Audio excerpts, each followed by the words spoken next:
नमस्कार। इस ब्रीफिंग में शामिल होने के लिए आप सभी का धन्यवाद। जैसा कि आप सभी जानते हैं, 22 अप्रैल 2025 को लश्कर-ए-तैयबा से संबंधित पाकिस्तानी और पाकिस्तान प्रशिक्षित आतंकवादियों ने भारत में जम्मू और कश्मीर के पहलगाम में भारतीय पर्यटकों पर बर्बरतापूर्ण हमला किया। 25 भारतीयों और एक नेपाली नागरिक को कायरतापूर्ण मौत के घाट उतार दिया गया। मुंबई के 26 नवंबर 2008 के हमलों के बाद यह भारत में हुई किसी आतंकवादी हमले में मारे गए आम नागरिकों की संख्या की दृष्टि से सबसे गंभीर घटना है। पहलगाम का हमला अत्यधिक बर्बरतापूर्ण था, जिसमें वहां मौजूद लोगों को करीब से और उनके परिवारों के सामने सिर पर गोली मारी गई। हत्या के इस तरीके से परिवार के सदस्यों को जानबूझकर आघात पहुंचाया गया। साथ ही उन्हें यह नसीहत भी दी गई कि वे वापस जाकर इस संदेश को पहुंचा दें। यह हमला स्पष्ट रूप से जम्मू और कश्मीर में बहाल हो रही सामान्य स्थिति को बाधित करने के उद्देश्य से किया गया था। चूंकि पर्यटन फिर से अर्थव्यवस्था का मुख्य आधार बन रहा था, इस हमले का मुख्य उद्देश्य इसे प्रतिकूल रूप से प्रभावित करना था। पिछले वर्ष आप सभी जानते हैं, 2.25 करोड़ से अधिक पर्यटक कश्मीर आए थे। इस हमले का मुख्य उद्देश्य इसलिए संभवतः यह था कि इस संघ राज्य क्षेत्र में विकास और प्रगति को नुकसान पहुंचाकर इसे पिछड़ा बनाए रखा जाए और पाकिस्तान से लगातार होने वाले सीमा पार आतंकवाद के लिए उपजाऊ जमीन बनाने में सहायता की जाए। हमले का यह तरीका जम्मू और कश्मीर और शेष राष्ट्र दोनों में सांप्रदायिक दंगे भड़काने के उद्देश्य से भी प्रेरित था। इसका श्रेय सरकार और भारत के सभी नागरिकों को दिया जाना चाहिए कि इन प्रयासों को विफल कर दिया गया। एक समूह ने खुद को रेजिस्टेंस फ्रंट TRF कहते हुए इस हमले की जिम्मेदारी ली है। यह समूह संयुक्त राष्ट्र द्वारा प्रतिबंधित पाकिस्तानी आतंकवादी समूह लश्कर-ए-तैयबा से जुड़ा हुआ है। यह उल्लेखनीय है कि भारत ने मई और नवंबर 2024 में संयुक्त राष्ट्र की 1267 कमेटी की सैंक्शंस मॉनिटरिंग टीम को अर्धवार्षिक रिपोर्ट प्रस्तुत की थी, जिसमें TRF के बारे में साफ इनपुट दिए गए थे। इससे पाकिस्तान स्थित आतंकवादी समूहों के लिए कवर के रूप में TRF की भूमिका सामने आई थी। इससे पहले भी दिसंबर 2023 में भारत ने इस टीम को लश्कर-ए-तैयबा और जैश-ए-मोहम्मद के बारे में सूचित किया था, जो TRF जैसे छोटे आतंकवादी समूहों के माध्यम से अपनी गतिविधियों को संचालित कर रहे हैं। इस संबंध में 25 अप्रैल को UN सिक्योरिटी काउंसिल प्रेस वक्तव्य में TRF के संदर्भ को हटाने के लिए पाकिस्तान के दबाव पर भी ध्यान दिया जाना चाहिए। पहलगाम आतंकवादी हमले की जांच से पाकिस्तान के साथ आतंकवादियों के संपर्क उजागर हुए हैं। रेजिस्टेंस फ्रंट द्वारा किए गए दावे और लश्कर-ए-तैयबा से ज्ञात सोशल मीडिया हैंडल द्वारा इसको रीपोस्ट किया जाना इसकी पुष्टि करता है।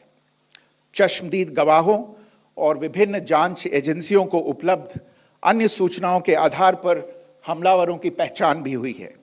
हमारी इंटेलिजेंस ने इस टीम के योजनाकारों और उनके समर्थकों की जानकारी जुटाई है। इस हमले की रूपरेखा भारत में सीमा पार आतंकवाद को अंजाम देने के पाकिस्तान के लंबे ट्रैक रिकॉर्ड से भी जुड़ी हुई है, जिसके लिखित और स्पष्ट दस्तावेज उपलब्ध हैं। पाकिस्तान दुनिया भर में आतंकवादियों के लिए एक शरण स्थल के रूप में पहचान बना चुका है। यहां अंतर्राष्ट्रीय स्तर पर प्रतिबंधित आतंकवादी सजा पाने से बचे रहते हैं। इसके अलावा पाकिस्तान ने इस मुद्दे पर विश्व और फाइनेंशियल एक्शन टास्क फोर्स जैसे अंतर्राष्ट्रीय मंचों को जानबूझकर गुमराह करने के लिए भी जाना जाता है। साजिद मीर का मामला, जिसमें इस आतंकवादी को पाकिस्तान ने मृत घोषित कर दिया था और फिर अंतर्राष्ट्रीय दबाव के परिणाम स्वरूप वो जीवित पाया गया, इसका सबसे स्पष्ट उदाहरण है। यह स्वाभाविक है कि पहलगाम में हुए इस हमले से जम्मू और कश्मीर के साथ साथ भारत के अन्य भागों में भी आक्रोश देखा गया। हमलों के बाद भारत सरकार ने स्वाभाविक रूप से पाकिस्तान के साथ संबंधों को लेकर कुछ कदम उठाए। आप सभी उन निर्णयों से अवगत हैं जिसकी घोषणा 23 अप्रैल को की गई थी। तथापि यह आवश्यक समझा गया कि 22 अप्रैल के हमले के अपराधियों और उनके योजनाकारों को न्याय के कटघरे में लाया जाए। हमलों के एक पखवाड़े के बाद भी पाकिस्तान द्वारा अपने क्षेत्र या अपने नियंत्रण वाले क्षेत्रों में आतंकवादियों की इंफ्रास्ट्रक्चर के विरुद्ध कार्रवाई करने के लिए कोई स्पष्ट कदम नहीं उठाया गया है। उल्टे वो इनकार करने और आरोप लगाने में ही लिप्त रहा है। पाकिस्तान आधारित आतंकवादी मॉड्यूल्स पर हमारी खुफिया निगरानी ने संकेत दिया है कि भारत के विरुद्ध आगे भी हमले हो सकते हैं। अतः इनको रोकना और इनसे निपटना दोनों को बेहद आवश्यक समझा गया। आज सुबह, जैसा कि आपको ज्ञात होगा, भारत ने इस तरह के सीमा पार हमलों का जवाब देने और उन्हें रोकने तथा उनका प्रतिरोध करने के अपने अधिकार का प्रयोग किया है। यह कार्यवाही नपीतुली, नॉन एस्केलेटरी, आनुपातिक और जिम्मेदारीपूर्ण है। यह आतंकवाद की इंफ्रास्ट्रक्चर को समाप्त करने और भारत में भेजे जाने वाले संभावित आतंकवादियों को अक्षम बनाने पर केंद्रित है। आपको यह भी स्मरण होगा कि 25 अप्रैल 2025 को संयुक्त राष्ट्र सुरक्षा परिषद ने पहलगाम आतंकवादी हमले पर एक प्रेस वक्तव्य जारी किया था, जिसमें आतंकवाद के इस निंदनीय कार्य के अपराधियों, आयोजकों, फाइनेंसरों और प्रायोजकों को जवाबदेह ठहराने और उन्हें न्याय के दायरे में लाने की आवश्यकता पर जोर दिया गया था। भारत की आज की इस कार्रवाई को इसी संदर्भ में देखा जाना चाहिए। Good morning. Thank you all for joining this briefing.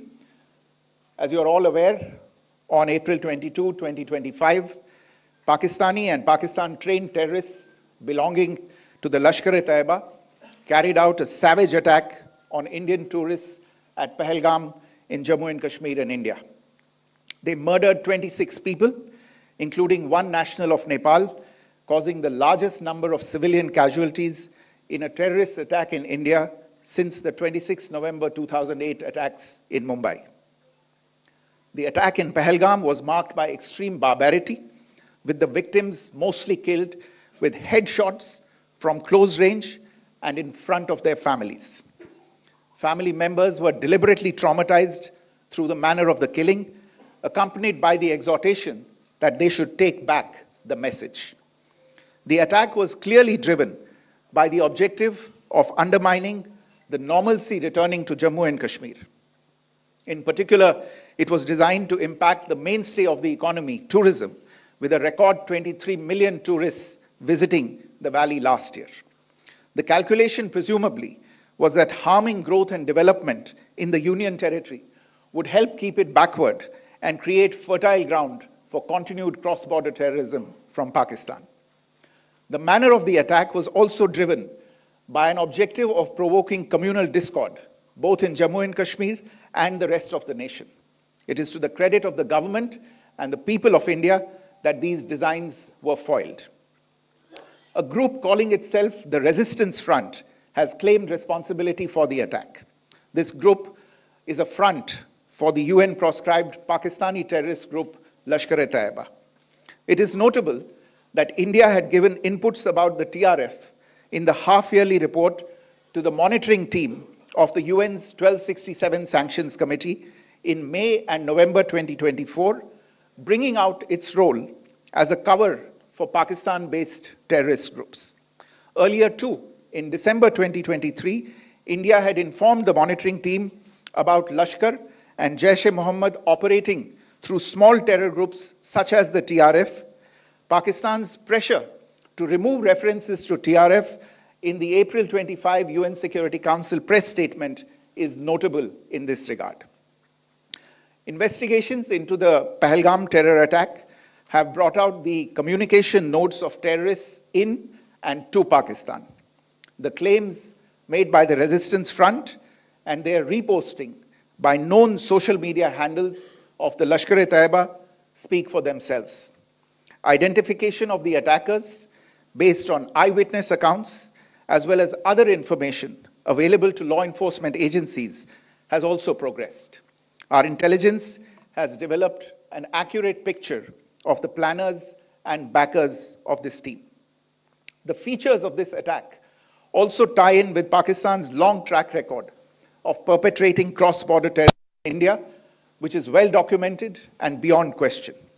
Pakistan also has a well-deserved reputation as a haven for terrorists from around the world, with internationally proscribed terrorists enjoying impunity there. In addition, Pakistan has been known to willfully mislead the world and international forums, such as the Financial Action Task Force, on this issue. The Sajid Mir case, in which this terrorist was declared dead and then, in response to international pressure, brought back to life, found alive and arrested, is the most glaring example. The latest attack in Pahalgam has understandably generated deep anger in Jammu and Kashmir and in other parts of India.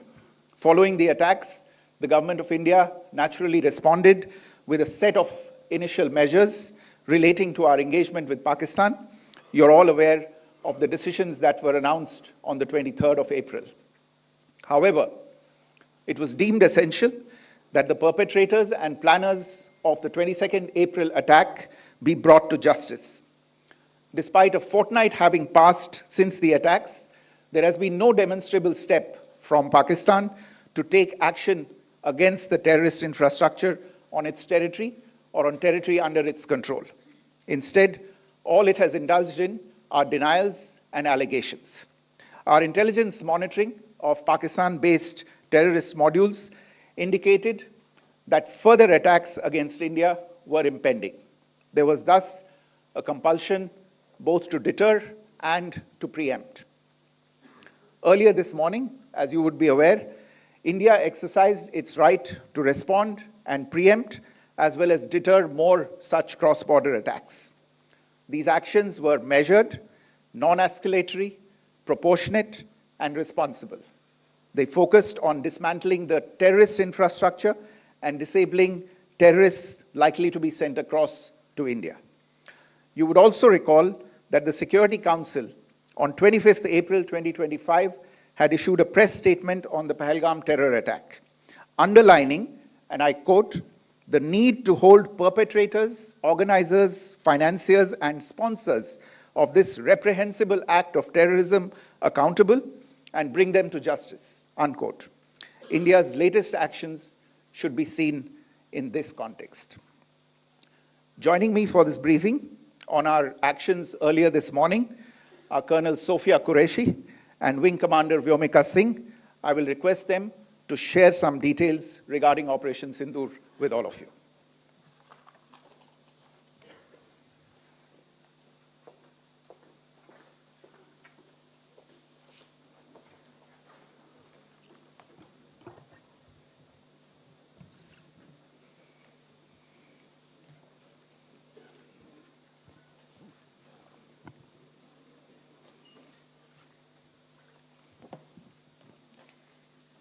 सुप्रभात देवियों और सज्जनों, मैं colonel Sophia Qureshi और मेरे साथ wing commander Vyomika Singh आज आपको 6 से 7 मई 2025 की रात 1:05 से 1:30 बजे के बीच भारतीय सशस्त्र बलों द्वारा अंजाम दिए गए ऑपरेशन सिंदूर के बारे में जानकारी देंगे। ऑपरेशन सिंदूर 22 अप्रैल को पहलगाम में हुए विभत्स आतंकवादी हमले के शिकार मासूम नागरिकों व उनके परिवारों को न्याय देने के लिए लॉन्च किया गया था। इस कार्रवाई में 9 टेररिस्ट कैंप्स को टारगेट किया गया और पूरी तरह से इसे बर्बाद किया गया। पाकिस्तान में पिछले 3 दशकों से टेरर इंफ्रास्ट्रक्चर का निर्माण हो रहा है। इसमें recruitment, indoctrination centres, training areas व लॉन्च पैड शामिल थे, जो पाकिस्तान और पाक अधिकृत जम्मू कश्मीर POJK दोनों में फैले हैं। Operation Sindoor was launched by Indian Armed Forces to deliver justice to the victims of Pahalgam terror attack and their families.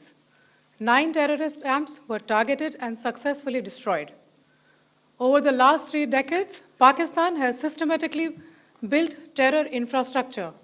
It is a complex web of recruitment and indoctrination centers, training areas for initial and refresher courses, and launch pads for handlers. These camps are located both in Pakistan as well as Pakistan-occupied Jammu and Kashmir areas. Some of the well-known training camps are located, as you can see on the screen. They are distributed from Savai Nala in the north, counting to approximately 21, ending at Bhagalpur to the south. इन लक्ष्यों का चयन विश्वसनीय intelligence सूचनाओं के आधार पर हुआ ताकि आतंक गतिविधियों की रीढ़ तोड़ी जा सके, और यह खास ध्यान दिया गया कि निर्दोष नागरिकों और सिविलियन इंस्टॉलेशन को नुकसान न पहुंचे। The selection of these targets for Operation Sindoor was based on credible intelligence inputs and role of these facilities in perpetrating the terror activities. The locations were so selected to avoid damage to civilian infrastructures and loss of any civilian lives. This was done with due diligence, and the camps selected for targeting and their engagement will now be shown to you one by one. POJK के target मैं आपको बताना चाहूंगी। सबसे पहले सवाई नाला camp Muzaffarabad, जो कि POJK के लाइन ऑफ कंट्रोल से 30 किलोमीटर दूर है। यह एक लश्कर तौयबा का ट्रेनिंग सेंटर था। 20 अक्टूबर 2024 सोनमर्ग, 24 अक्टूबर 24 गुलमर्ग, 22 अप्रैल 2025 पहलगाम, इन हमलों के आतंकियों ने यहीं से प्रशिक्षण लिया था। सैयदना बिलाल कैंप मुजफ्फराबाद, यह एक जैश ए मोहम्मद का स्टेजिंग एरिया है। यह हथियार, विस्फोटक और जंगल सर्वाइवल ट्रेनिंग का केंद्र भी था। गुलपुर कैंप कोटली, यह LOC से 30 किलोमीटर दूर था। लश्कर तौयबा का बेस था, जो रजौरी पुंछ में सक्रिय था।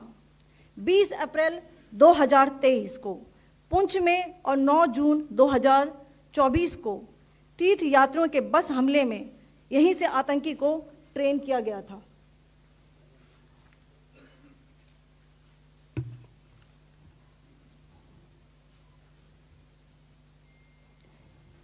बरनाला कैंप बिंबर, ये LOC से 9 किलोमीटर दूर है। यहाँ पर हथियार, हैंडलिंग, IED व जंगल सर्वाइवल का प्रशिक्षण केंद्र था। अब्बास कैंप कोटली,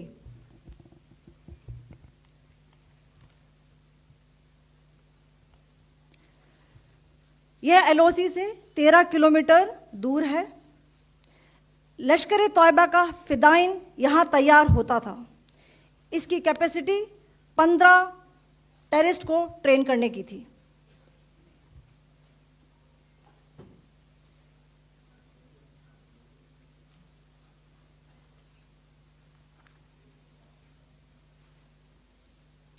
अब मैं पाकिस्तान के अंदर के टारगेट से अवगत कराना चाहूंगी। पहला, सर्जल कैंप सियालकोट, यह अंतर्राष्ट्रीय सीमा से 6 किलोमीटर की दूरी पर है, सांबा कठुआ के सामने।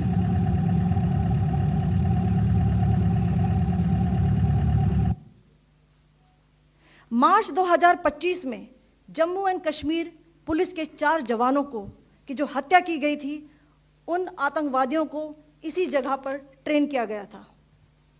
दूसरा, महमूना जाया कैंप सियालकोट, यह 18 से 12 किलोमीटर आईबी से दूर था।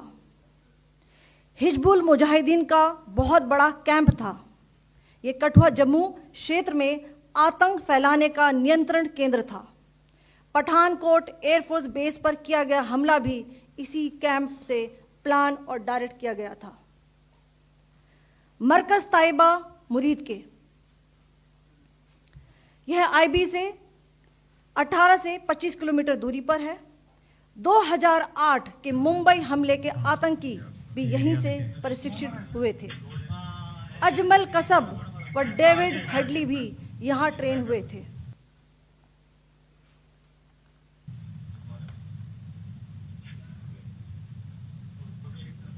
आगे दूसरा आया।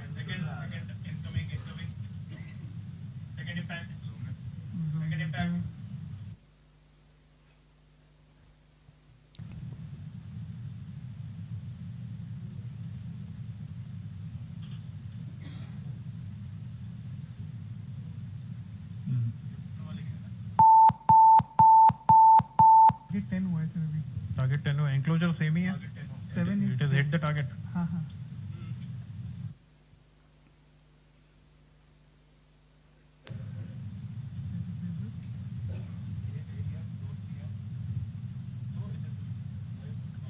तीसरा आ गया सर।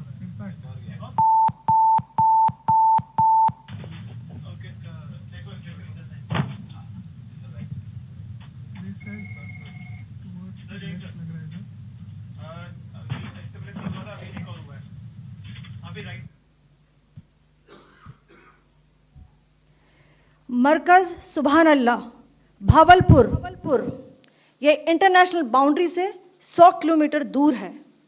जैश ए मोहम्मद का मुख्यालय था। यहाँ पर रिक्रूटमेंट, ट्रेनिंग व इंडोक्ट्रिनेशन का केंद्र भी था। शीर्ष आतंकी अक्सर यहाँ आते थे।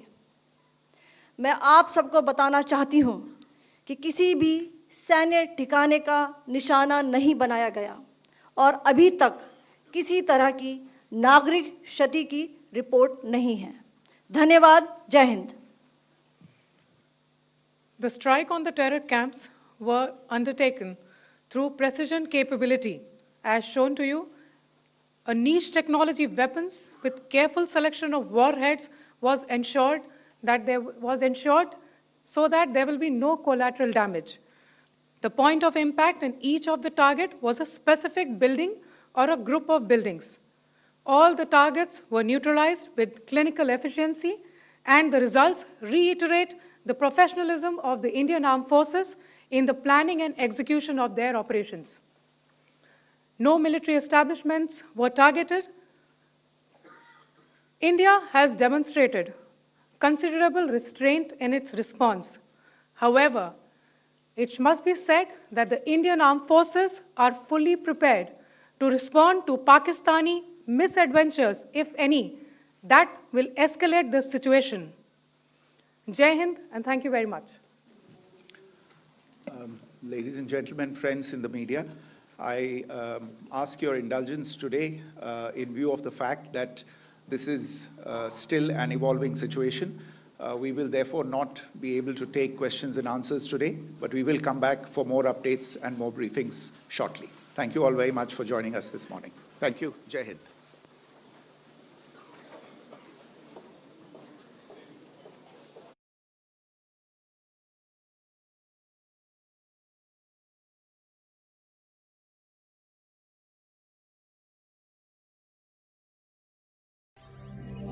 ವಿಶ್ವ ಪ್ಲಸ್ ಜನಹಿತಕ್ಕಿದು ಜ್ಞಾನದ ಜಾಲ.